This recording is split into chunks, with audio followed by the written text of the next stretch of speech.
안녕하세요. 저는 30대 여성입니다. 얼마 전 커뮤니티에서 남편의 외도로 고통을 받는 다른 분의 글을 올리신 걸 보게 되었어요. 가장 믿고 있던 사람에게 배신을 당하는 고통은 정말 이루 말할 수 없을 정도로 심하죠. 저 역시 세상에서 가장 믿었던 남편에게 배신을 당했었는데요. 지금은 오히려 늦기 전에 갈라선 게 잘한 것 같다 생각하고 있어요. 최고의 복수는 내가 잘 사는 걸 보여주는 거라고 하잖아요.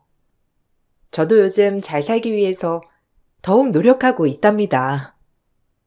제 남편은 평범한 시골집 장남이었어요. 시골에서 농사를 짓는 집안이었고, 크게 잘 살지도 그렇다고 못 살지도 않는 평범한 집안이었죠. 결혼할 당시에 저는 온라인 판매 업체 쪽에 종사하고 있었는데, 결혼을 하게 되면서 남편 따라 시댁 근처로 이사를 오게 되었어요. 남편이 직장 생활이 맞지 않는다면서 시댁에서 하던 땅을 물려받기로 했었거든요. 근데 막상 결혼하고 농사를 짓는 남편을 보니 이게 평생 할 수 있을까란 생각이 많이 들었죠. 그래서 저는 농사를 짓는 남편을 도와주기 위해 옆에서 인터넷 판매를 시작하게 되었어요. 제가 사업을 시작하게 되면서 해마다 저희 농산물을 찾는 사람들이 점점 더 많아지기 시작했고, 사업이 점점 번창하니 저는 여기에서 가공품을 만들어서 판매도 했어요. 끝을 모르고 치솟던 수익은 제가 사업을 시작한 지 3년도 되지 않아 1년 수익이 수억 원에 이르게 되었어요. 그때까지만 하더라도 시댁 식구들이 모두 절 복동이라고 불렀습니다. 아이고, 우리 며느리가 복동이로 우리 집에 들어와가지고 우리 집을 살리는구나. 며느라, 고맙다. 다 네 덕이야. 사실 아들이 멀쩡히 다니던 직장 그만두고 온다고 하길래 나는 너무 불안하고 마음이 쓰였거든. 군말 없이 남편 쫓아서 이 시골까지 온 너한테 얼마나 고마웠는지 몰라. 네가 옆에서 이렇게 잘해주니 우리가 이렇게 잘 살 수 있었던 거 아니겠니? 고맙다, 고마워. 어머님, 다 저희 잘 먹고 잘 살려고 하는 건데요. 어머님, 아버님께서 고생 안 하시고 편하게 지내시는 것만으로도 저는 행복해요. 다행히 사업이 잘 되어서 이렇게 집도 고치고 차도 새 걸로 바꾸니 저도 너무너무 좋아요, 어머님. 어머님, 아버님께도 감사드려요. 제가 사업해보겠다고 했을 때 한 번도 반대하지 않으시고 해보라고 하셨잖아요. 나는 네가 잘할 거라고 믿고 있었어. 다른 사람들은 몰라도 우리는 너를 완전히 믿었지 뭐. 다 네 덕이다. 이렇게 사업 시작을 안 했으면 우리가 평생이 많은 돈을 벌 수 있었겠니? 평생을 하루 종일 농사 지어도 못 벌었던 돈을 네가 이렇게 키워준 거야. 너무 무리하지 말고 이제는 사업도 많이 좋아졌으니 쉬엄쉬엄 일하렴. 몸 상할까 걱정이구나. 괜찮아요, 어머님. 아직 사업 시작한 지 3년밖에 되지 않아서 더 앞으로 달려봐야죠. 제품들도 이제야 출시했으니까 이것저것 업그레이드도 해보고 다른 것도 준비해 보려고요. 신경 많이 써주셔서 감사해요. 저도 앞으로 열심히 일해서 더 잘해 볼게요. 처음 시댁에서는 저를 볼 때마다 너무 좋아해 주셨고 아껴 주셨어요. 시댁 가까이서 살았지만 스트레스를 한 번 받지 않을 정도로 잘해 주셨죠. 남편과 결혼을 하기 전에 남편이 시골 분들이라 고지식한 면이 있을 거라고 했는데 전혀 그런 건 느껴지지 않았어요. 그렇게 결혼한 지 5년 차까지 되면서 사업은 계속해서 성장해 나갔고 꾸준히 수익을 내고 있었어요. 그러던 중 남편이 아이를 갖고 싶다는 얘기를 꺼냈는데 사실 저도 아이를 생각하지 않았던 건 아니었지만 사업을 운영하면서 임신하고 출산까지 생각을 하다 보니 엄두가 안 나더라고요. 이 소식을 알게 된 시부모님께서 본인들이 더 노력해서 사업도 잘 이끌고 가겠다며 먼저 휴식을 권해주셨어요. 유진아, 주호한테 들었어. 너희 아이 갖고 싶어 한다면서? 사업 걱정 때문에 아이 생각은 하고 있는데 선뜻 시작은 못 해보고 있다고 해서 우리가 뭐 도와줄 일 없나 알아봤거든. 찾아보니까 내 동생 딸이 너랑 비슷한 쪽에서 일을 하고 있다가 지금 좀 쉬고 있다고 하더라고. 너희만 괜찮으면 임신하고 출산하고 몸조리 할 때까지만이라도 얘한테 좀 봐달라고 하는 건 어떤가 싶어서 말이야. 아, 정말요? 일이 좀 많을 텐데. 안 그래도 직원을 더 구해야 하나 싶었거든요. 남편도 아이 갖고 싶다고 하고, 저도 이제 슬슬 임신 준비를 해야 하지 않을까 생각은 하고 있었거든요. 아이 낳고서 몸 좀 괜찮아지면 바로 일 다시 시작할게요. 어머님, 아버님께서 걱정하실까봐 남편도 고민하고 있었어요. 아유, 일도 중요하지만 너희 가정도 중요하잖니. 잘 살려고 이렇게 노력하는 거 우리가 다 알고 있어. 다른 사람보다 이모 딸이면 너희도 좀 마음이 놓이지 않겠니? 이 시골에 솔직히 와서 일할 사람 구하는 것도 쉽지 않고 지금 일도 그만둬서 쉬고 있다고 하니까 그냥 몇 년 경력 쌓고 괜찮으면 나중에 직원으로 쭉 일해도 괜찮다고 하니 니들만 괜찮으면 내일 당장이라도 오라고 할 수 있어. 저야 너무 감사하죠. 사실 그동안 직원 구하려고 해도 어렵더라고요. 임신하게 되면 적어도 출산하고 몸조리 할 때까지는 누군가 일을 봐줘야 하니까 너무 감사해요, 어머님. 이렇게까지 신경 써 주신다니. 제가 잘 인수인계 해볼게요. 그렇게 시골까지 오게 된 남편의 사촌 덕분에 저는 걱정 없이 임신을 준비하게 되었어요. 그런데 이상하게 임신이 잘 안 되더라고요. 직원도 있겠다. 전보다 사업 스트레스는 줄어드는 것 같은데 아무리 시도를 해도 임신이 잘 안 됐죠. 처음에는 좀 더 노력하면 될 줄 알았는데 그런데도 임신이 안 되니 검사를 받아보게 되었고 저나 남편 모두 별 이상이 없다고 하더라고요. 그때쯤부터였는진 모르겠는데 남편 태도가 점점 이상해지기 시작했어요. 원래는 저보다 남편이 더 아이를 갖길 원했는데 시간이 지나면서 아이를 가질 노력조차 하지 않더라고요. 수상하다고 생각하던 찰나에 남편의 핸드폰에서 이상한 흔적을 보게 되었어요. 바로 남편의 동창이었던 여자가 남편에게 애정 가득한 이모티콘을 아침마다 보내고 있더라고요. 당신, 이거 뭐야? 당신 아무리 그래도 친구랑 이런 애정 어린 메시지를 보내는 건 좀 아니지 않아? 당신 진짜 수상해. 어떻게 나한테는 이런 안냐는 연락 한 번 없는데 꼬박꼬박 이 여자랑은 아침마다 연락했었네? 동창이라면서 어떻게 이렇게 친밀하게 연락할 수가 있어? 도대체 뭐 하는 사이야? 아, 왜 남의 핸드폰은 보고 난리야? 아무리 부부라지만 프라이버시가 있지. 핸드폰 이렇게 뒤지는 건 잘하는 거야? 진짜 기분 나쁘다. 그리고 얘는 내 오랜 친구인 거 몰라?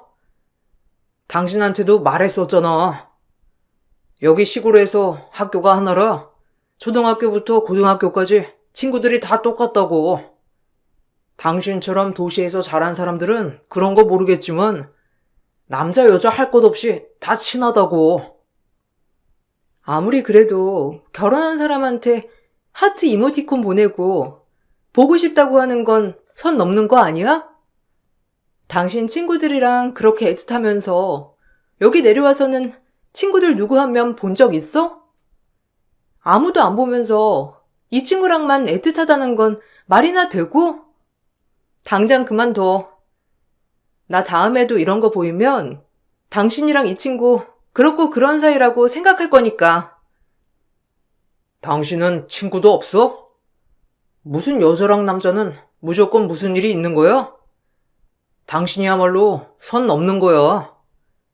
왜 남의 핸드폰은 봐가지고 그러는 건데? 당신 요새 좀 예민한 거 알아? 임신 안 되는 게 내 탓도 아닌데 왜 하나하나 예민하게 생각을 해? 당신이 이러는데 내가 아이 가질 생각이 나겠어? 아유 진짜. 나 오늘 거래처 미팅 갔다 올 거고 늦게까지 접대해야 해서 그 지역에서 자고 올 거니까 기다리지 마.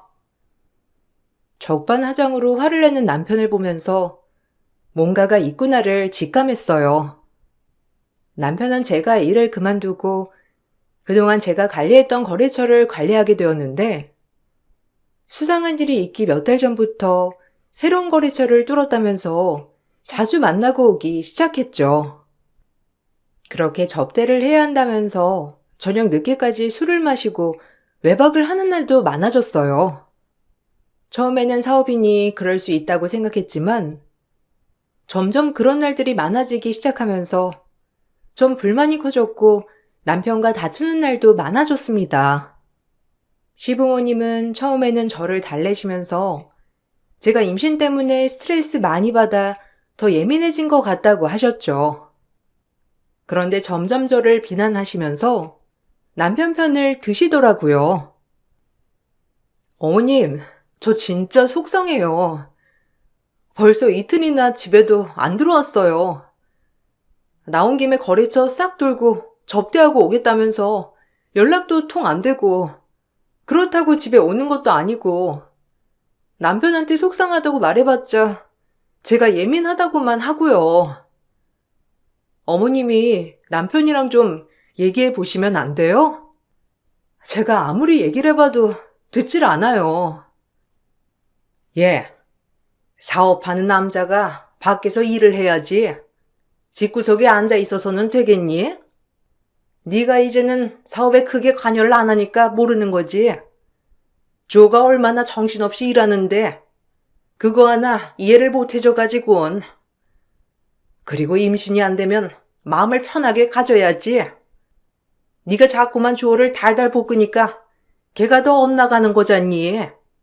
네가 어르고 달래고 집에 들어올 마음이 생기게 해야 하는 거 아니니?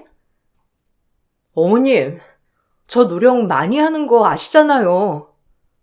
제가 일 많이 하니까 집안일 신경 안 써서 서운하다고 하길래 일도 줄이고 집안일 제가 다 하고 집밥 먹고 싶다고 해서 아침, 점심, 저녁 삼시세끼 제 손으로 다 해먹이고 출장 갔다 온다고 했을 때도 간식이며 다 바리바리 써주고 저도 열심히 했는데 주호 씨는 그게 아닌 것 같아요. 그런 거는 원래 기본으로 하는 거야. 너는 일하는 것도 중요하지만 네가 주부라는 걸 잊어버리면 안 되는데 자꾸 그걸 잊어버리니까 아들이 그런 말 좀 하는 거 아니겠어? 여자는 원래 결혼하면 가정이 우선이고 남자는 결혼하면 책임감 때문에 더 일을 열심히 하게 되는 거지. 일도 해볼 만큼 해봤으면서 너는 왜 이렇게 남편을 못 잡아먹어서 안달이니? 그렇게 스트레스 주지 말고 편하게 바깥일 하게 해줘야 하는 거 아니야? 남편이 그렇게 일을 하면서 사업이 잘 됐으면 저도 별말은 안 하겠지만 제가 주 사업에서 손을 떼면서 남편은 사업을 본격적으로 맡아 하게 되었는데 제가 원래 거래하던 거래처에서 저에게 연락이 와 불만을 토로할 정도로 사업은 엉망진창이 되어가고 있었어요. 그럼에도 불구하고 남편은 기존 거래처를 관리할 생각도 하지 않고 신규 거래처만 뚫으려고 노력했고 저는 저에게 관심도 없을 뿐만 아니라 사업까지 망치고 있는 남편에게 큰 실망을 했죠. 심지어 시부모님까지 밖으로 도는 남편을 탓하기는커녕 저에게 비난을 하니 점점 더 마음이 뜨더라고요. 그때쯤 아마 전 시댁 사업에서 아예 손을 떼게 되었는데 제 의지로 나온 건 아니었죠. 시댁에서도 남편이 이제 다 맡아서 하길 원했고, 남편 또한 제가 하는 일이 없다 생각을 했어요. 그런 곳에 제가 열정을 갖고 일을 하고 싶지 않아 그냥 그만두게 되었습니다. 그 뒤로 원래 다니던 회사에서 프로젝트를 맡아 하면서 프리랜서로 일을 했지만, 시댁에서는 그때부터 절 놀고 먹는 며느리 취급을 했고, 시모는 매일같이 집에 오셨어요. 아유, 이게 다 뭐야? 너는 집에서 그렇게 놀고 먹으면서 집안 정리를 이렇게 안 하니? 청소를 좀 하고 살아야 사람 사는 것 같지. 이게 뭐니? 남편이 이런 집안 꼴 보면서 집에 나 오고 싶겠어? 점심은 해놓았어? 저번에도 말했지만 점심에 우리 집 와서 밥 해놓으라고 하니까 왜 안 해놓고 아직까지 여기서 이렇게 있어? 어머님, 말씀드렸잖아요. 저 지금 일하고 있다고. 제가 쉬는 게 아니라요. 지금 프리랜서로 일하고 있어요. 청소도 일 다 끝나고 할 수 있고, 시댁 가서 밥은 못 한다고 저번부터 계속 말씀드렸잖아요. 요즘은 사무실 나가서 일하지 않고 집에서도 이렇게 재택으로 근무하면서 일할 수 있어요. 밖에 나가지 않는다고, 집에서 놀고 먹는다고 생각하지 않으셨으면 좋겠어요. 집에서 일을 한다는 게 말이나 되는 소리냐? 헛소리 하지 말고 당장 와서 밥이나 해. 네가 이러니까 아들이 집에 들어오고 싶은 마음이 생기겠니? 사업도 안 하겠다, 나 몰라라 하고. 아유, 내가 무슨 죄를 지었길래 며느리 뒤치다거리까지 해야 하고. 너 이렇게 할 거면 그냥 다시 회사 나와라. 와서 청소라도 하고 직원들 밥이라도 해. 몇 번을 말씀드려요. 저 일하고 있다고요. 언제는 저 하는 거 없다고 사업 남편한테 다 맡기라고 하시고서는 이제 와서 회사 출근하라니요. 집에서 일하는 거 보기 싫으시면 저 그냥 지금 하는 회사 다시 출근하러 갈게요. 집에서 일하는 걸 전혀 이해를 못하시고 매번 집구석에만 박혀 있다면서 저에게 막말을 퍼부으셨죠. 남편은 집에 와도 저와 대화 한마디를 하지 않았던 날이 많았어요. 연고도 없는 곳에 남편 하나만 믿고 와 사업까지 번창시켜줬는데 사람 취급도 제대로 못 받으니 서러움은 점점 더 커졌습니다. 그러던 중 남편에게 상간녀가 있다는 사실을 알게 되었어요. 바로 그 남편의 여동창이었죠. 저는 너무나 분노했고 남편에게 헤어지자고 말을 했어요. 당연히 이혼을 받아들일 것 같았던 남편은 제가 이혼을 선언하자 태도가 확 바뀌더라고요. 이혼해. 다른 건 몰라도 다른 여자랑 바람 피운 건 절대로 용서 못해. 당신 나한테 거짓말까지 해가면서 그 여자랑 이곳저곳 여행도 잘도 다녔더라? 언제까지 내가 모를 거라고 생각했어? 어차피 당신 차 블랙박스에 찍힌 거 다 내가 가지고 있으니까 잔말 말고 이혼해. 소송까지 하고 싶지도 않고 그냥 깔끔하게 헤어지자. 여보, 내가 정말 미안해. 미쳤었나 봐. 그냥 처음에는 거래처 가면서 심심하니까 걔도 지금 일을 안 하고 있어서 그냥 친구끼리 데리고 다니다 보니까 실수한 거야. 내가 정말 다신 안 그럴게. 한 번만 믿어줘. 내가 정말 잘못했어. 당신 대신에 사업 운영하려고 하니까 스트레스도 심하고 당신한테 도움 요청하기에는 자존심도 상하고 그래서 다 내 잘못이야. 헤어지자고만 하지 말아줘. 갑자기 왜 이러는 거야? 당신 나랑 헤어지는 거 원하고 있었던 거 아니야? 그래서 집에 와도 나 한 번 신경 안 쓰고 매번 밖으로만 돌았던 거잖아. 안 그런 척 연기하지 말고 이혼하자고. 나도 더 이상 사람 취급도 안 하는 남편이랑 살고 싶지 않으니까 이혼하자니까. 여보, 내가 미쳤었어. 정말 미안해. 유진아, 당신한테는 평생 내가 갚으면서 살게. 이혼만은 제발 하지 말자. 엄마, 아버지 아시면 진짜 큰일 나. 평생 이혼이란 건 죄라고 생각하시는 분들이신데, 우리 이혼한다고 하면 나 집에서도 쫓겨나고 지금 하는 사업도 못해. 제발 당신 하자는 대로 다 할게. 당장 정리하라고 하면 정리할 테니까 제발 이혼하자고만 하지 말아줘. 남편은 외도가 들키자 저에게 갑자기 매달리기 시작했죠. 아마 시부모님께서 외도를 저지르는 걸 끔찍하게도 싫어하셨기 때문에 외도 때문에 이혼을 한다는 소식이 들어가게 되면 집에서 쫓겨나고 사업도 못할 거라는 걸 알고 있어서 그런 것 같았어요. 남편은 그 뒤로 집에도 꼬박꼬박 들어오면서 제 비위를 맞춰주기 시작했어요.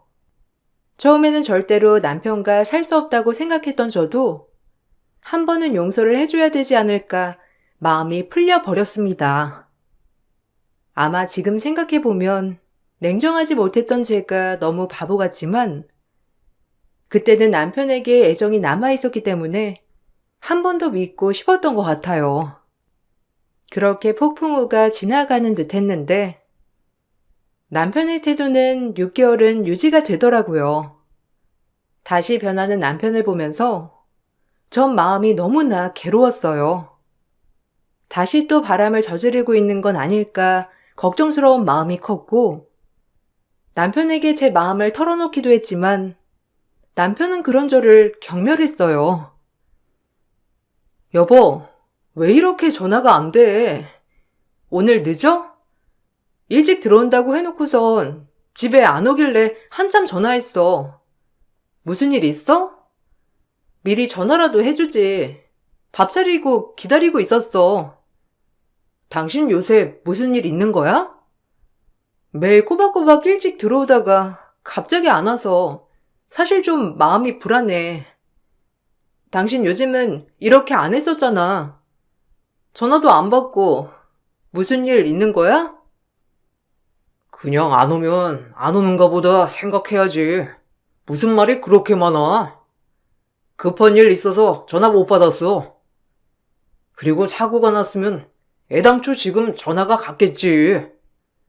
전화 안 갔으면 그냥 급한 일 처리하느라 그런가 보다 하면 안 되는 거야? 뭐가 그렇게 불안한데? 나 당신 그럴 때마다 숨 막혀.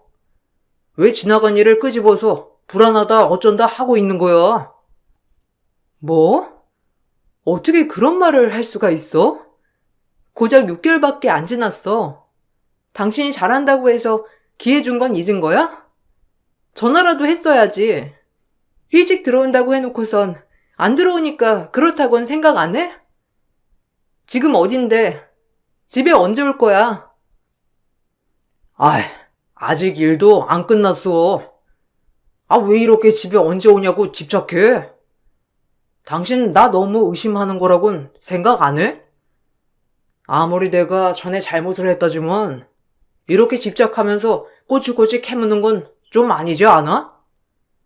이 정도면 당신 의부증이야. 오늘 좀 답답해서 안 되겠어. 일 끝나고 친구들이랑 한잔하고 들어갈 테니까 먼저 자.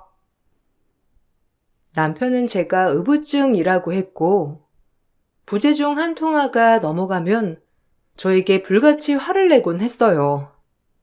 갑자기 왜 그런 걸까? 정말 제가 남편을 옥죄고 있는 걸까? 아무리 생각을 해봤지만 제가 생각하기에는 과도한 건 아니었어요.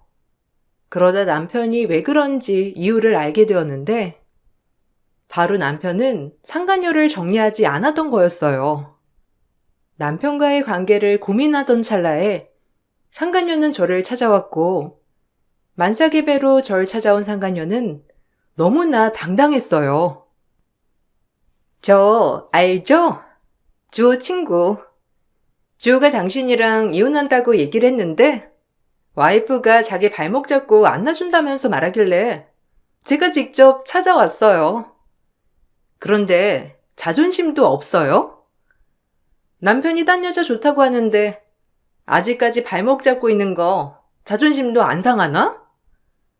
보아하니 노력해도 애도 안 생기는 것 같던데 시부모님한테는 미안한 마음도 없나 봐요? 알아서 꺼져주지도 않고. 지금 나한테 그딴 말 짓거리는 이유가 뭐예요? 이렇게 당당하게 찾아올 입장은 아닌 거 몰라요? 하긴 입장 따질 수 있는 머리였으면 여기까지 이렇게 찾아올 수도 없었을 테고 가정 있는 남자 애는 갖지 않았겠지만 남편이랑 헤어지고 말고는 당신이랑 얘기할 것도 아닌 것 같은데 왜 온 거죠? 너무 구질구질한 것 같아서 내가 끊어주려고 찾아왔어요. 주호가 워낙 마음이 여린 애라서 걔가 와이프한테는 제대로 말도 못 꺼낼 것 같아서요. 그래도 이렇게 남편 애까지 가진 여자 보면 그 구질구질한 사람도 떨어져 나갈 수 있지 않을까 해서 찾아왔는데 근데 날 보고도 놀라지 않는 거 보니 주호가 당신한테 정 떨어진 이유가 있는 것 같네. 아, 진짜 웃기지도 않아. 꼴에 아이 가졌다고 자기가 무슨 아내라도 된 줄 아네. 저기요, 정신 차리세요. 당신은 상간녀밖에 안 돼. 상간녀가 뭔 소린진 알아? 주제 넘지 말고 나대지 말고 꺼지라고. 너는 뭐 주제나 된다고 생각하니? 서류상 아내라고 해서 뭐라도 되는 줄 아나 본데? 네가 좋아하기 훨씬 전부터 내가 알았어. 주제의 인생 날로 먹으면 안 되지. 주원의 집안에는 네가 가당키나 하겠니? 봐봐. 하늘에서도 네가 깜냥도 안 되니까 나한테 애기 내려준 거잖아. 진짜 그렇게 생각해? 와, 아직 이 집안 실체를 전혀 모르는가 보네. 그래, 고맙다. 같이 갈 데가 있어. 그거 보고도 그렇게 자신만만하게 나한테 말할 수 있는지 어디 한번 보자고. 저는 상간녀를 데리고 시댁 사업장으로 찾아갔습니다. 그곳에서는 남편과 시모가 한 여자와 다정하게 얘기를 나누고 있더라고요. 상간녀는 그 여자를 보고서는 불이 나게 달려가 그 여자의 머리채를 잡아당기더라고요. 저는 그 모습을 보고선 코웃음이 날 수밖에 없었고 당황한 남편과 시모는 두 사람을 떼어내기 바빴죠. 와, 상간녀도 버리고 이렇게 붙다니 되게 신기하다. 살다 이런 꼴을 이렇게 보게 될 줄이야 상상도 못했어. 당신 진짜 대단해. 내가 이렇게나 대단한 집안에 시집왔는 줄 지금까지 전혀 몰랐네. 어디 한번 그 대단한 집 들어가 보려고 상간녀들끼리 잘 살아보시고. 내가 이 꼴 봤으니 헤어지는 건 당연하겠지? 아니, 여길 어떻게... 그리고 쟤는 왜 같이 온 거야? 너 아직 애 안 죽었어? 내가 애 지우라고 돈도 보내줬잖아. 몇 달 만에 나타나서 지금 그 배가 뭐야? 유진아, 이거 진짜 오해야. 여기는 새로 들어온 직원일 뿐이고 쟤는 내가 정리했는데 진짜 그러지 마. 헤어지는 걸 어떻게 그렇게 쉽게 말하니? 넌 여자를 그렇게 쉽게 만나서 좋겠다. 아니지. 엄마가 다리 놔주고 아들은 여자 만나러 다니고 아주 환상의 콤비네. 어처구니가 없어가지고. 이걸 보고서도 내가 너랑 살 거 같니? 짐승도 아니고 도대체 뭐 하는 짓이야? 아줌마, 당신은 아들 낳아놓고 딴 년이랑 붙어먹게 그렇게 다리를 놔줘요? 동네방네 소문난 건 아나 몰라? 지금 너 나보고 아줌마라고 했니? 얘가 보자 하니까 못하는 말이 없어. 네가 그러니까 내가 새며느리 보려고 그런 거야. 그게 뭐 어째서? 별 볼 일 없는 애 그나마 며느리라고 봐주니까 지금 우리가 웃음니? 우리 집 수입이 얼만데 그걸 그냥 놀고 먹는 애한테 줄 것 같아? 우리야말로 너 같은 애는 필요 없으니까 당장 우리 집에서 나가. 그렇게 말 안 하셔도 나갈 거고요. 그 수입 누가 만들어줬는지 벌써 까먹으셨어요?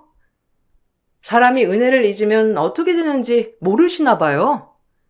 야, 네 엄마나 너나 정신머리나 챙겨. 꼴에 밖에서 별의별 짓을 다 하고 다녔네. 네 덕에 위자료는 두둑히 받겠다. 그렇지? 충격적이게도 시모와 남편은 한통속이었고, 남편은 시부모에게 외도 사실을 말하지 말라고 했지만, 사실 시모는 그걸 알고 있었고, 다 숨겨주고 있었어요. 시부만이 외도를 극도로 혐오했을 뿐이었지, 시모는 남편이 잘못한다고 생각조차 안 했던 거죠. 오히려 자기 집이 부자가 되니 여기에 제가 맞지 않다고 생각을 했던 모양이었어요. 동네에서 잘 산다는 사모들에게 본인 아들이 이혼할 것 같다며 잘난 집 새 신부감을 찾아달라고 뻔뻔하게 말하고 다녔더라고요.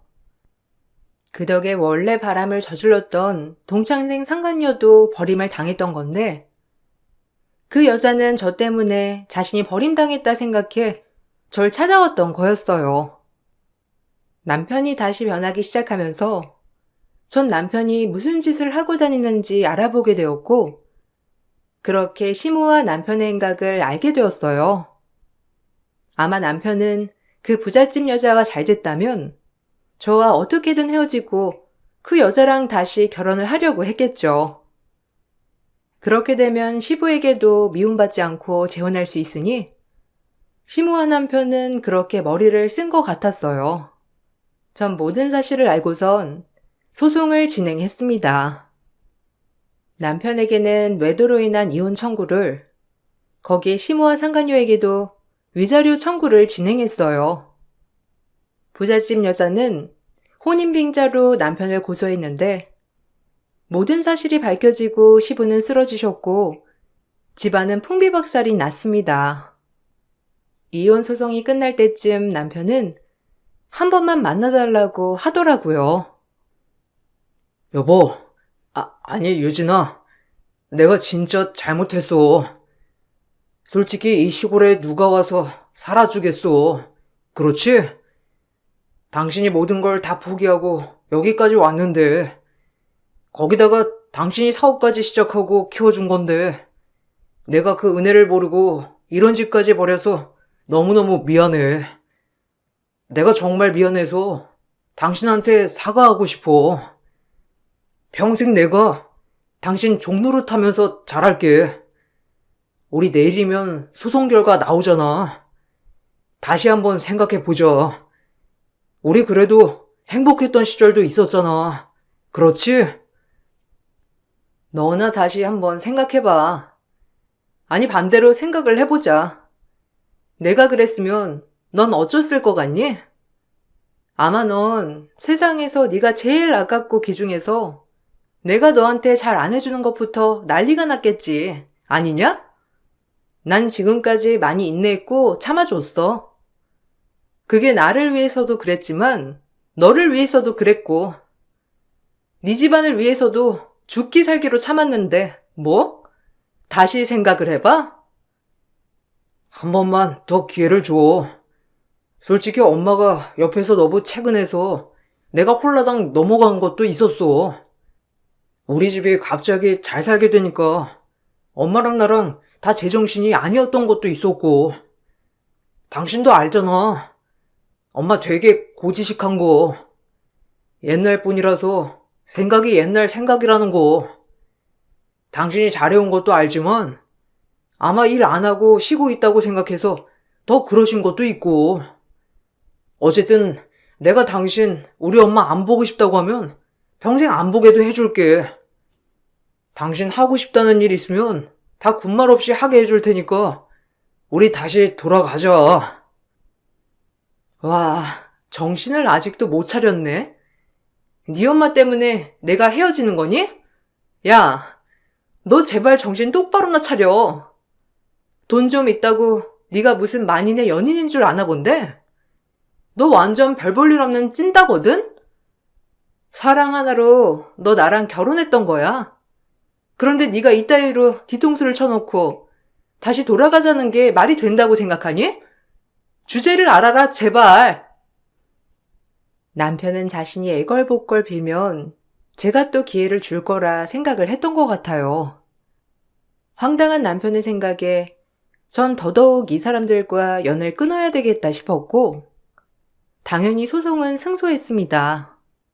남편과 시모, 상간녀에게 위자료를 받고 이혼을 하게 되었어요. 재산 분할이 가장 쟁점이었지만 역시나 제가 키워왔던 보람이 있더라고요. 재산은 제가 좀 더 많이 분할을 받을 수 있었고 사업은 자연스럽게 정리가 되었어요. 좁은 시골 마을에서 이런 짓을 벌였다는 게 소문이 날 수밖에 없잖아요. 시댁은 다시 이전의 상태로 돌아갔고 임신했던 상간녀는 결국 시댁으로 들어갔다고 하더라고요. 아마 상간녀도 그 집이 대단히 부자라고 생각해 들어갔겠지만 막상 가보면 별거 없다는 걸 알았겠죠. 이혼하고 1년이 지났는데 얼마 전 상간녀가 어떻게 알았는지 저한테 전화가 왔어요. 네 남편 일부러 바람 피우게 한 거 아니야? 집안 꼴이 이따위인 거 알면서 나랑 바람 피우게 한 거 아니냐고. 어떻게 그렇게 좋은 차 사업하면서 재산이 하나도 없을 수가 있지? 지금 이거나 속이려고 너네 다 한통 속인 거 아니냐고. 남편 집안은 자기 정도는 돼야 한다고 하던 사람이 갑자기 그게 무슨 소리지? 내 번호는 어떻게 알고 전화했어? 네 남편이나 간수 잘해. 나한테 전화 오는 거 차단하는 것도 이제 지겨우니까. 개벌은 난 못 준다더니만. 이렇게 하고 너 내 남편 꼬시려고 그러지? 나한테 복수하려고 그러는 거니? 아니다. 너 그냥 다시 데리고 가. 나도 이 집에서 나가고 싶으니까 다시 데리고 가라고. 어떻게 이런 집이라는 걸 나한테 말 안 해줄 수가 있어? 뭔가 착각하는가 본데 내가 말 안 해준 게 아니라 네가 눈 감고 귀 닫고 살아서 그런 거야. 모르겠니? 본처 놔두고 바람이나 핀 자식이랑 같이 사는 건 내가 아니라 너라고. 뻔히 결말을 알면서 들어간 건 네 잘못 아니겠니? 네 벌이라고 생각하고 곱게 받아 이거사. 펑펑 울며 자신의 신세를 한탄하는 상간녀의 목소리가 어찌나 통쾌하던지 그렇게 남의 눈에 피눈물 흘리게 하고서는 참으로 뻔뻔하다 생각도 들었어요. 간간히 듣기로는 그 집 농사도 잘 안 되고 동네 사람들도 상종을 안 해서 농사일꾼 구하기도 어렵다고 하더라고요. 거기다가 시모는 그때 충격으로 쓰러진 시부 간병하느라 그 사이 폭삭 늙었다며 동네에서 친해졌던 지인이 말을 해줬어요. 부잣집이랑 사돈에서 팔자 한번 제대로 고쳐보려고 했던 시모와 남편 때문에 결국 시댁 집안은 더 이상 일어날 수 없을 것 같네요. 저는 다시 제가 원래 살던 지역으로 돌아왔어요. 간간히 프로젝트를 참여해서 일을 했던 덕분에 전 회사에 다시 취업할 수 있었고 지금은 너무나 편하고 행복하게 잘 지내고 있답니다. 제 사정을 잘 알고 있었던 좋은 사람도 만나게 되었네요. 그때를 생각하면 하루하루가 고통이었지만 지금 다시 생각해보면 그때 그렇게 끝냈던 게 다행이라 생각해요. 정에 못 이겨 다시 한번 봐줬더라면 아마 전 아직도 시댁에서 고통받으며 살고 있었겠죠. 제 기막힌 사연 들어주셔서 감사드리고 여러분들도 가정이 평안하시고 건강하시길 바랄게요. 몇 달 전 암 선고를 받은 40대 주부입니다. 건강검진을 하다가 폐암을 발견하게 되었고 다행히 초기라 지금은 다시 일상으로 돌아가려고 노력하고 있어요. 암 진단 이후 제일 힘들었던 것은 몸이 아픈 것보다 사람들이었죠. 제 상태를 안타까워하고 슬퍼해주던 사람도 있었지만 오히려 이 상황을 이용하고 암에 걸린 절 더 미워하는 사람들도 있었어요. 마음속에 꾹꾹 담아두었던 얘기를 오늘 여러분들께 해보려고 합니다. 남편과는 나이 차이가 꽤 나는데요. 무려 10살 차이랍니다. 직장 상사로 처음 만나 연애를 시작하게 되었고 결혼까지 하게 됐어요. 남편에게는 2살 아래 남동생이 있는데 저와 결혼한다는 소식을 듣고선 얼마나 싫어했는지 상견례 자리에서 횡포를 부렸습니다. 사돈 어르신께서 계셔서 제가 실례인 줄은 알지만 너무너무 궁금해서 하나 여쭤봐도 되나요? 솔직히 말씀드리면 주관적으로 보나 객관적으로 보더라도 형수님보다는 저 형이 너무 아깝잖아요. 능력도 좋아. 거기다가 인물도 저 정도면 괜찮아. 뭐 하나 빠질 거 없는 사람이잖아요. 그래서 이 어린 나이에 시집 보내시는 건가 해가지고요. 저는 도저히 생각을 해봐도 어린 딸 시집 보낸다는 게 그거 말고는 상상이 안 돼서요. 아, 그런가요? 하긴 저도 우리 딸이 참 아까운 나이라고 생각은 하긴 했지만 결혼이라는 게 서로 마음이 제일 중요하니까요. 사돈 총각께서도 잘 아시겠지만 사람이라는 게 겉으로 보이는 게 다는 아니잖아요. 속이 알찬 사람이 정말 좋은 사람이고 저희가 봤을 때에는 서로 잘 맞고 아껴주니 지금 결혼을 해도 괜찮겠다 생각을 한 거예요. 아무리 그래도요. 우리 형 좋다고 따라다니는 여자들이 한 트럭은 더 될 텐데. 형이 갑자기 10살이나 어린 여자애 데리고 와서 결혼한다고 하길래 나는 또 형수님이 형 다리 붙잡을 꼬투리라도 잡았나 해가지고 여쭤본 거예요. 솔직히 말씀드리면 저는 이 결혼이 말도 안 된다고 생각을 하지만 뭐 제가 결혼하는 게 아니니까 사돈 어르신께서도 그렇게 생각하시지 않나요? 너 지금 뭐 하자는 거야? 그만 입 못 다물어? 장모님, 죄송합니다.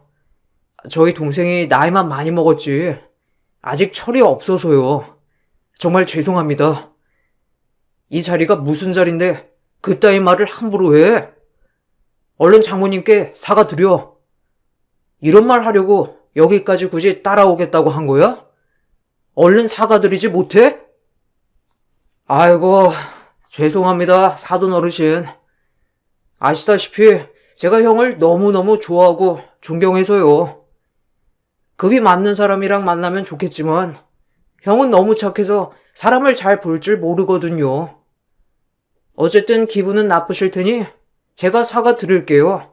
죄송합니다. 상견례에서 시동생은 남편에게 끌려가듯이 나갔고 남편은 결혼식장에도 오지 못하게 했어요. 저희 집에서도 망나니 같은 시동생 때문에 결혼을 고민했지만 남편 하나만 믿고선 결혼을 허락해 주셨어요. 다행히 남편은 제 평생 든든한 기둥이 되어 주었죠. 시동생이 남편의 결혼을 기분 나빠하는 이유는 있었어요. 가난한 집안 장남이었던 남편은 능력이 없었던 시부모, 철없던 시동생을 대신해서 시댁을 책임지고 있었어요. 월급의 대부분을 시댁에 가져다 주었고 그걸로 다른 식구들이 먹고 살았죠. 특히나 시동생은 남편이 주는 용돈으로 제대로 된 직장도 다니지 않고서 탱자탱자 놀고 먹으며 살았고 그런 와중에 결혼을 하겠다고 하니 당연히 반대를 했던 거였어요.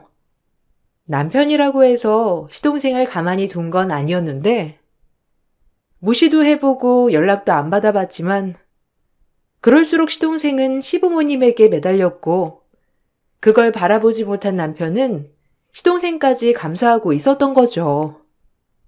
남편 하나 보고 한 결혼은 생각보다 녹록지 않았어요.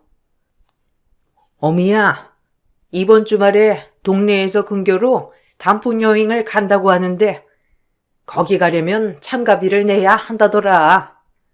올해 단풍은 아주 꽃같이 예쁘게도 폈다면서 다들 간다고 그러더라고. 사실 우리 형편에 여행은 꿈도 못 꿀 일이지만 그래도 다들 간다는데 어떻게 나만 빠지겠니? 그래서 말인데 장갑이랑 뭐 이것저것 살 용돈 좀 보내주면 안 되니? 어머님, 저번 주에 제가 용돈 보내드렸는데 그거 벌써 다 쓰신 거예요? 이번 달에는 어머님 여기저기 쓰실 게 많다고 하셔서 제가 좀 넉넉하게 보내드렸는데 제가 남편한테 한번 얘기해 볼게요. 저희도 이번 달에는 써야 될 곳이 좀 많아서요. 아니면 도련님한테 한번 말씀을 해보시는 건 어떠세요? 이번에 그래도 월급 많이 받는다면서 말하던데. 걔가 돈이 어디 있겠어? 그나저나 너희가 돈 쓸 일이 뭐가 있니? 애들이 큰 것도 아니고 식비가 많이 든 것도 아닐 텐데 고작 참가비도 못 내주니? 돈 관리는 누가 하고 있어? 전에 아들이 할 때는 부족하단 말 한 번도 안 하던데 어떻게 결혼하고 나서는 내내 부족하다니? 어머님, 결혼하고 드리는 용돈이 많이 올랐잖아요. 저희도 마음 같아서는 넉넉하게 드리고 싶죠. 그런데 상황이 그렇게 안 돼서요. 일단 여행 가시는 건 남편한테 한번 물어볼게요. 정 안 되면 도련님한테라도 제가 한번 말을 해볼게요. 아휴, 됐다. 늙으면 나가 죽어야지. 집구석에 앉아서 돈만 쓸 궁리하는 노인네가 뭐 그렇지. 됐다.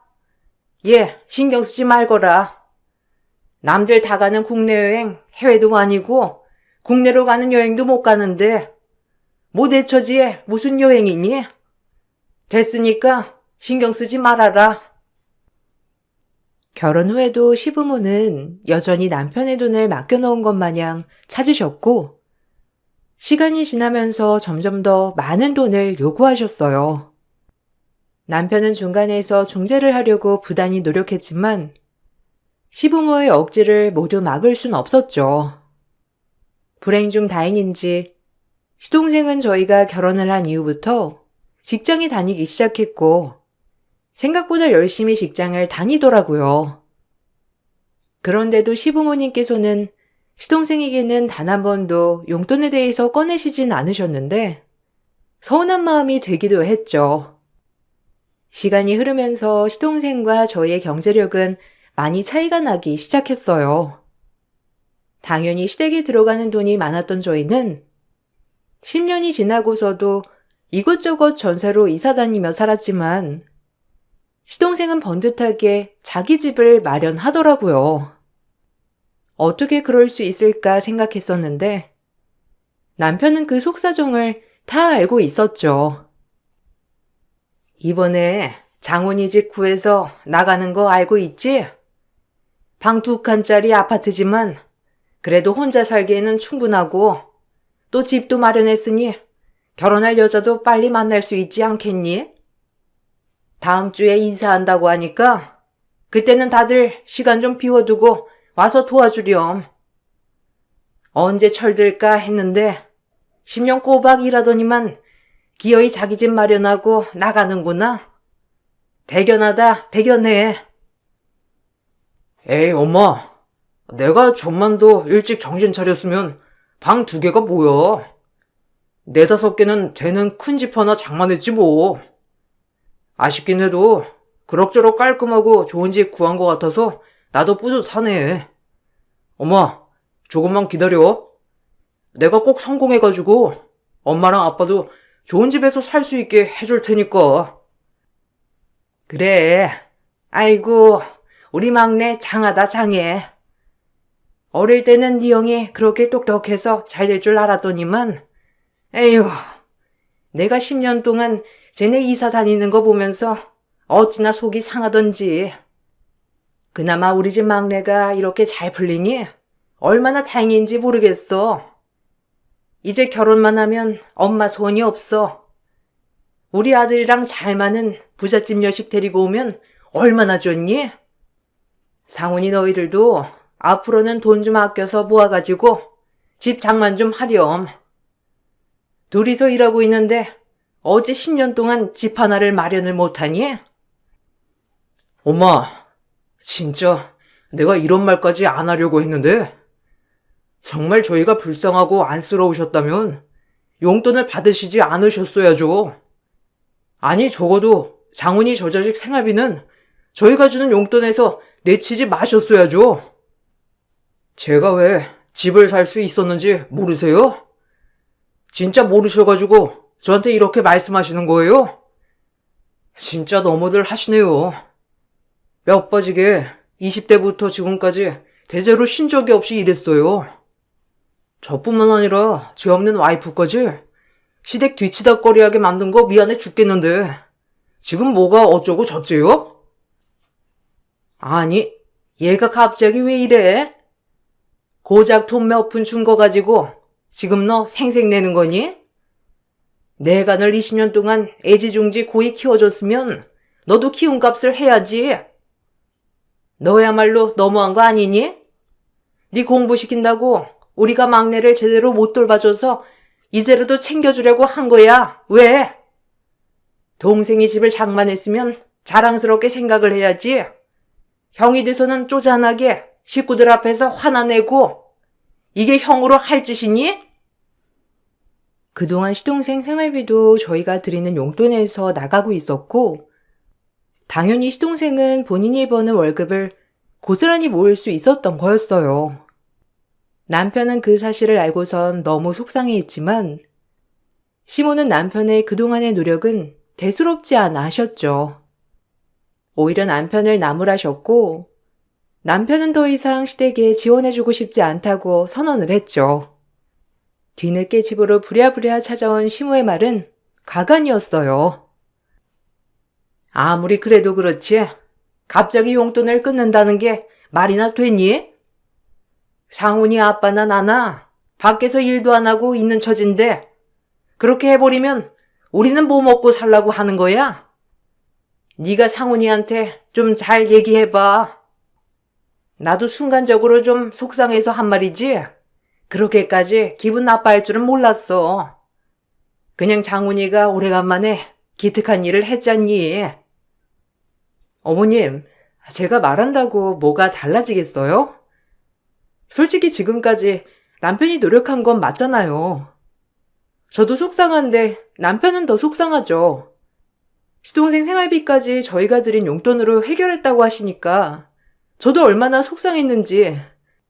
어머님, 저도 남편이랑 생각은 똑같아요. 저한테 남편 구슬려보라고 하지 마시고 어머님께서 남편한테 가셔서 사과도 하시고 잘 얘기해 보세요. 솔직히 말해서 내가 뭘 그렇게 잘못했다고 그러니? 용돈은 주면 끝 아니야? 나한테 줬으면 내가 어떻게 쓰든지 그건 내 마음이지. 장훈이가 아직 사회생활을 길게 한 것도 아니고 너희야 결혼해서 서로 의지하면서 산다지만 장훈이는 혼자잖아. 벌써 40대인데 언제 결혼하고 자식 보겠어. 내가 장훈이가 아픈 손가락이라서 그래. 어머님 마음은 알겠지만 저라고 어쩔 수 있는 건 아니에요. 어머님이 남편 만나서 얘기를 해보시던지 제가 할 수 있는 일은 없을 것 같아요. 저도 남편이 하자는 대로 따를 거고요. 남편은 그동안 자신이 해왔던 것들을 모두 부정당하는 것 같다며 속상해했고, 거기에 저에게 부담을 줬다는 죄책감에 미안해했죠.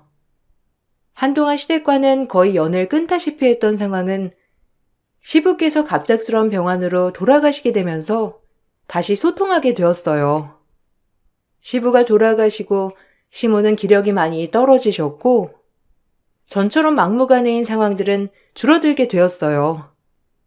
남편도 그때 이후로 열심히 일을 했고 지사장으로 발령이나 경제적으로도 많이 풀리게 되었죠.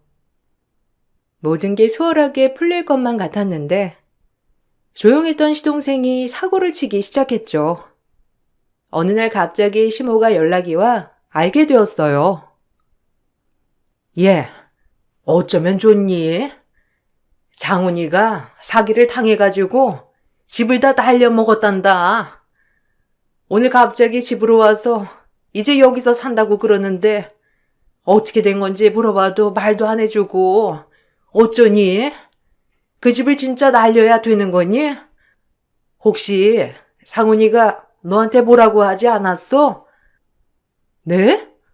갑자기 집으로 들어온다고요? 사기요? 아니, 그런 소리는 못 들었는데. 얼마 전에 남편이 도련님 보러 간다고는 했었거든요. 그것 때문에 갑자기 만나자고 했었나? 근데 돌아와서 별 얘기는 안 했었어요. 도련님이 그렇게 말해요? 자기 사기당했다고? 남편이 알았으면 얘기를 안 할 리는 없을 것 같은데. 제가 한번 물어볼게요. 그래, 좀 물어봐라. 내가 아무리 물어봐도 장훈이는 그냥 사기 당했다고만 하니 답답해서 살 수가 있어야지. 그리고 사기 당했다고 하더라도 집까지 날릴 필요가 있겠니? 너희가 좀 도와주면 안 돼? 장훈이도 잘 살아보려고 그랬을 텐데 너네가 형으로서 좀 도와주고 그래야지. 아휴, 그 집이 아까워서 어쩌니? 회사도 그만뒀다던데 어떻게 하니? 무슨 상황인지는 일단 알아야 하니까요. 너무 걱정하지 마세요. 회사도 그만뒀대요? 아니, 그저께 남편한테 출장 가야 될 것 같다고 차 빌려달라면서 가지고 갔거든요. 뭔가 앞뒤가 안 맞는 것 같은데. 제가 확인을 해볼게요. 갑자기 본가로 들어온 시동생은 사기를 당했다고 했지만 알고 봤더니 시동생은 그동안 밖에서 노름을 하고 다녔던 거였어요. 10년을 꼬박 일해 번 돈으로 집을 구입하고 나서는 바로 직장을 그만뒀고 노름에 빠져 그동안 출근을 하는 것처럼 행세를 했던 거였죠. 노름의 말로는 재산의 탕진이었어요. 시모는 그 사실을 알고서는 거의 실신하기 직전이었습니다. 남편에게 애걸복걸하며 남은 시동생 빚을 갚아달라고 하셨고 결국 남편은 시동생의 돈을 갚아주게 되었어요. 단 조건이 더 이상의 문제는 일으키지 않을 것이며 만일 또 다른 문제가 생겼을 때에는 절대로 도와주지 않겠다는 조건이었죠. 한동안 시동생은 정신을 차린 듯 다시 직장을 구해 성실하게 다녔고 남편에게도 돈을 꾸준히 갚기 시작했어요. 그런데 재벌은 남주지 못하는지 돈만 생기면 노름은 아니지만 뜬구름 잡겠다며 얼토당토하지 않은 투자를 하겠다 나섰죠. 형, 내가 이번에 진짜 대박 사업 아이템 하나 알아왔거든? 한번 들어볼래? 이게 소자본으로도 시작할 수 있는 아이템인데 내가 이런 거 진짜 잘하거든. 형이 조금만 도와주면 나 완전 열심히 할 수 있는데 한 번만 도와주면 안 돼? 솔직히 나이 들어 직장에서 막내하는 것도 꼴사납고 그냥 내 사업하면서 돈 버는 게 낫지 않을까? 헛소리 하지 말고 열심히 일이나 해. 그 나이에 말단 직원으로 들어가게 된 이유도 좀 생각을 해보고 네가 정신 차려서 살았으면 그 꼴사나운 상황이 생기기나 했겠냐?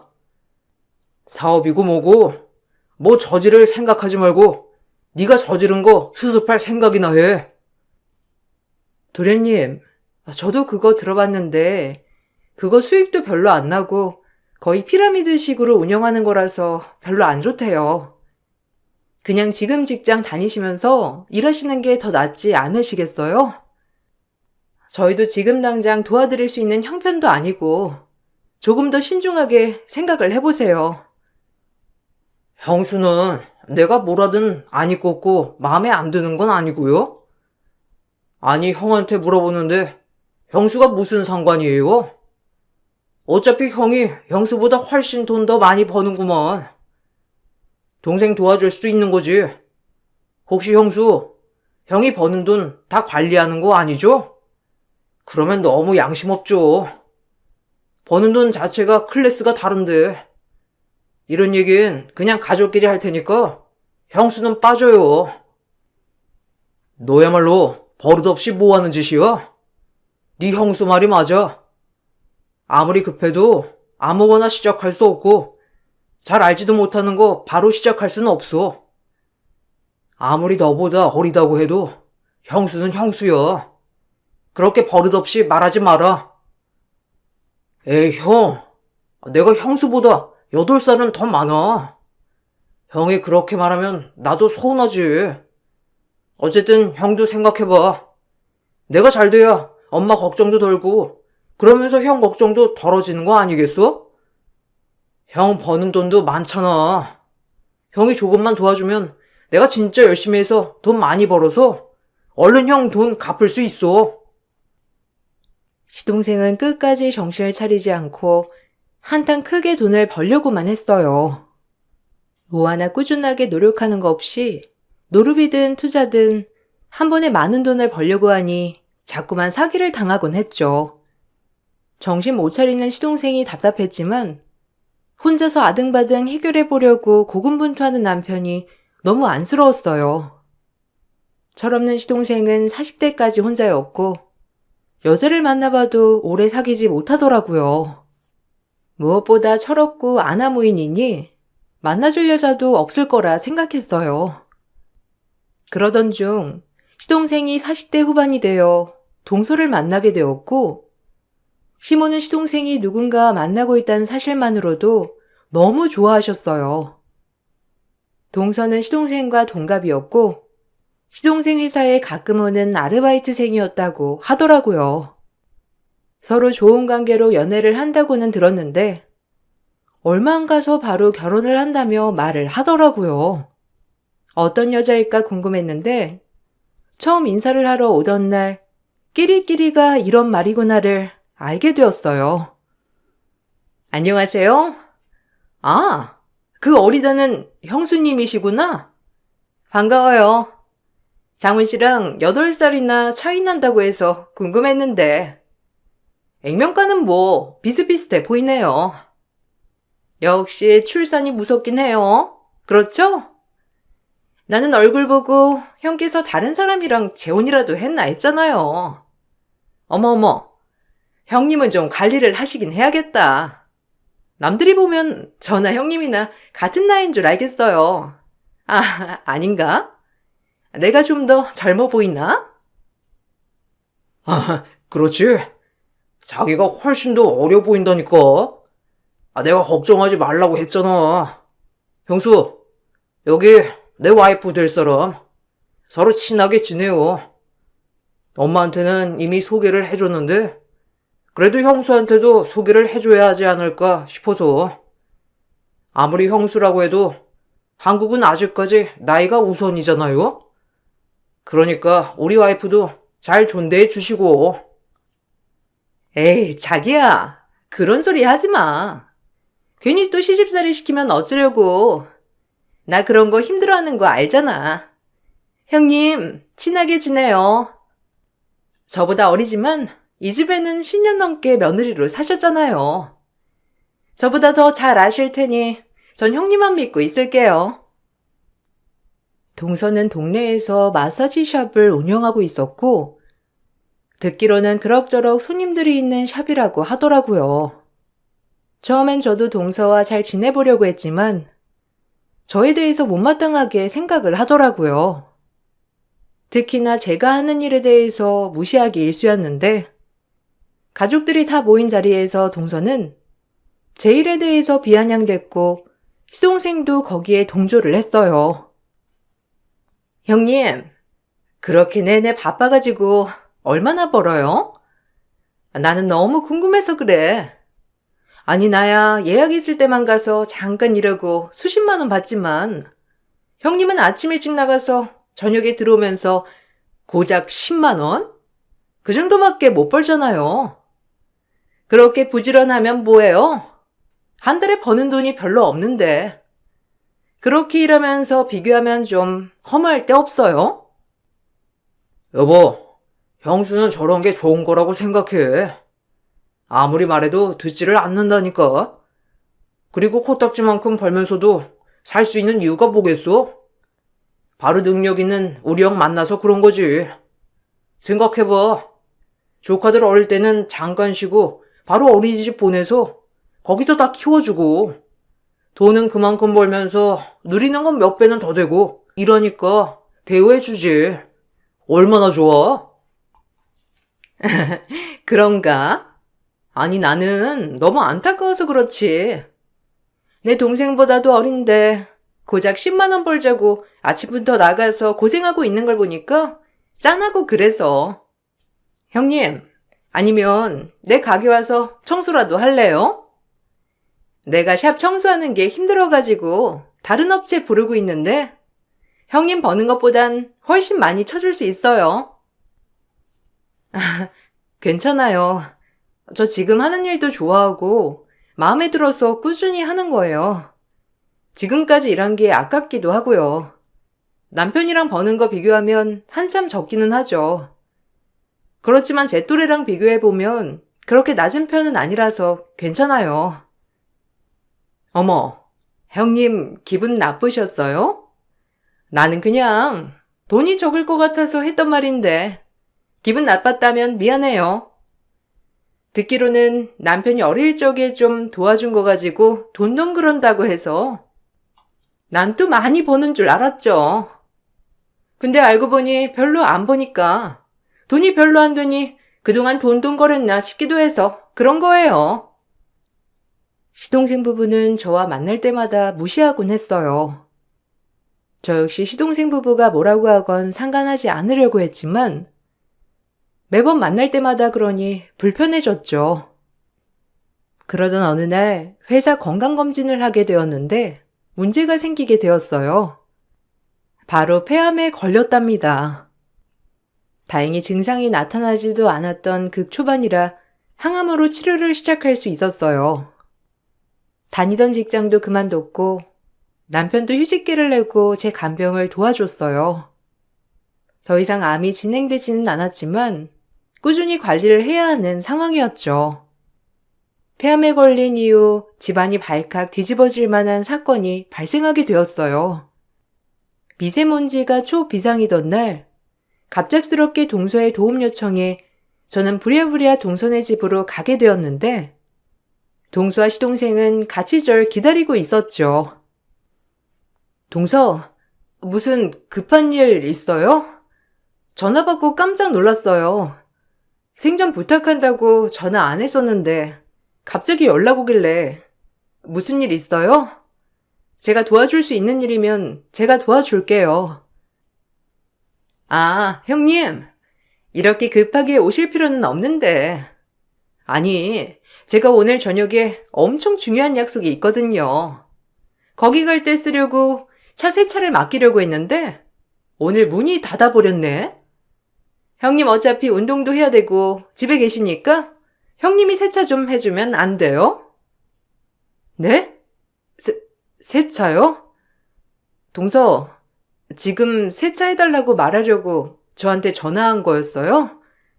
미안한데 오늘 미세먼지 수치도 최악이고 밖에서 세차는 못 도와줘요. 저 항암하는 거 알죠?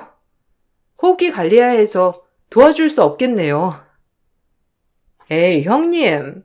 이 정도 날씨는 괜찮아요. 저도 이럴 때 골프 라운딩도 가고 그러는데 별탈 없었어요. 형님 너무 자기 몸 아끼신다. 어차피 암도 완전 극초반이라면서요. 그러면 괜찮은 거 아닌가? 형님, 놀고 먹느니 푼돈이나 버세요. 여기 10만 원이요. 원래 가격보다 더 많이 드리는 건 알죠? 깨끗이 안쪽까지 잘 닦아줘요. 황당한 표정으로 동서를 바라보고 있었던 그때 어디선가 나타난 남편은 시동생의 뺨을 사정없이 날려버렸죠. 저와 동서는 깜짝 놀랐고 시동생은 당황한 표정으로 남편을 쳐다보았어요. 남편 눈에는 살기가 보일 정도로 극도로 화가 난 상태였습니다. 이 자식이 올해 결혼한다고 축하해줬더니만 역시나 개념 밥 말아먹은 여자를 데리고 왔어. 지금 아픈 사람 두고 뭐하는 짓이야? 아픈 사람한테 급하다며 오라가라 하는 것도 어이없어 죽겠는데 뭐? 세차를 해? 니들이 제정신이야? 형, 진정해. 그게 아니라 그냥 겸사겸사 형수도 집에서 쉬고 있고 우리가 저녁에 나가봐야 하는데 세차장이 문도 닫았다고 해서 형수랑 형 다 쉬고 있으니까 돈 날 구멍도 없을 거 아니야. 그래서 그냥 도와주려고 한 거지. 형수도 미안해하고 있다며. 자기 때문에 형 일도 못하고 간병하고 있다면서. 도움을 이딴 식으로 준다고? 니들 눈에는 이게 도움이라고 보냐? 도대체 어떤 생각을 갖고 살고 있으면 아픈 사람한테 이렇게 돼? 그래, 니들 그렇게 돈돈 하면서 우리 걱정까지 해주니까 이제는 도저히 안 되겠다. 내 푼돈 1억 갚을래? 아니면 네 부인 바꿀래? 둘 중 하나 선택해. 아이 형, 왜 그래? 우리가 무리한 거 시킨 것도 아니고. 그리고 10만 원에 세차해달라고 하는 거면 우리도 후하게 쳐준 건데 너무 감정적인 거 아니야? 형수, 그리고 그렇게 심하게 아픈 것도 아니잖아. 극초반이면 그냥 항암 받으면 낫는 거나 마찬가지인데 너무 오버하는 거 아니야? 그래, 그 오버하는 거 한번 내가 제대로 보여줄게. 당장 1억 내 통장으로 안 보내면 니들 그 잘난 사업장 압류 들어갈 거니까 알아서 해. 그거 싫으면 당장 네 와이프 치워. 남편은 시동생이 결혼을 한다고 하니 비로소 동생을 잡아줄 사람이 있겠다고 좋아했지만 동서가 저에게 하는 말을 듣고서는 단박에 시동생과 마찬가지인 여자구나 알았다고 하더라고요. 안 그래도 제가 나이가 적으니 더 갑질을 할 수도 있겠다는 생각에 걱정이 많았는데 갑자기 동서에게 전화가 오니 남편도 혹시나 몰라 저를 쫓아오게 된 거였죠. 더욱이 황당했던 건 시모의 태도였습니다. 역시나 시모의 아픈 손가락은 시동생이었어요. 시동생에게 말을 들었는지 그날 바로 집으로 쫓아온 시모는 어처구니 없는 말들을 내뱉었고 남편은 그걸 끝으로 그동안 참았던 울분을 모두 털었습니다. 아무리 그래도 그렇지. 동생한테 줬던 돈을 그렇게 뺏으면 되겠니? 너는 나이 든 동생이 평생 혼자서 늙었으면 좋겠다고 생각한 거야? 그것도 아니라면 어떻게 되었든 감정적으로 당장 내놔라 하지 말았어야지. 애가 오죽 서운했으면 나한테까지 찾아와서 말하겠어. 어머님, 그게 아니라요. 오늘 미세먼지가 심한데 저보고 세차하라고 하면서 시켜서 남편이 화나서 말한 거예요. 1억 빌려준 건 저도 몰랐고요. 남편이 많이 화나서 지금 말씀하셔도 별로 좋진 않을 것 같네요. 애미 너도 좀 그렇다. 애비가 옆에서 그러고 있으면 말려야지. 솔직히 말하면 폐암 초기는 암도 아니라더라. 항암만 받으면 낫는 걸 호들갑 떨면서 그렇게 천륜을 끊어서야 되겠니? 네가 아니고서야 우리 집에 분란이 있을 일이 뭐가 있어? 애민이가 아파서 지금 이 난리가 난 거 아니니? 그러게 몸 관리를 제대로 했어야지. 암이 뭐니? 우리 집에서 제일 젊은 애가 에휴. 도대체 무슨 생각으로 평생 사신 거예요? 와이프 아프다고 몇 번이나 말해야 알아들으실 건데요. 폐암 초기면 암이 아니라고요? 그럼 엄마 아프셔도 저 그 앞에서 죽을 병 아니니 괜찮다고 해도 되겠어요? 평생 우리 집에 희생하고 산 사람이에요. 주변 보면 와이프만큼 하는 사람도 없다고요. 도대체 엄마는 저를 얼마나 창피하게 만드실 작정이세요? 그렇게 애지중지한 아들 어디 한번 끼고 살아보세요. 앞으로 당신 아들은 한 명밖에 없으니 그렇게 아시고요. 더 이상 이 집에도 찾아오시지 마세요. 그 와중에도 모든 분란이 제 탓이라는 시모에게 남편은 크게 소리를 질렀고 연을 끊겠다 선언했죠. 사태가 벌어지고 나서 전 자세한 내막을 알게 되었어요.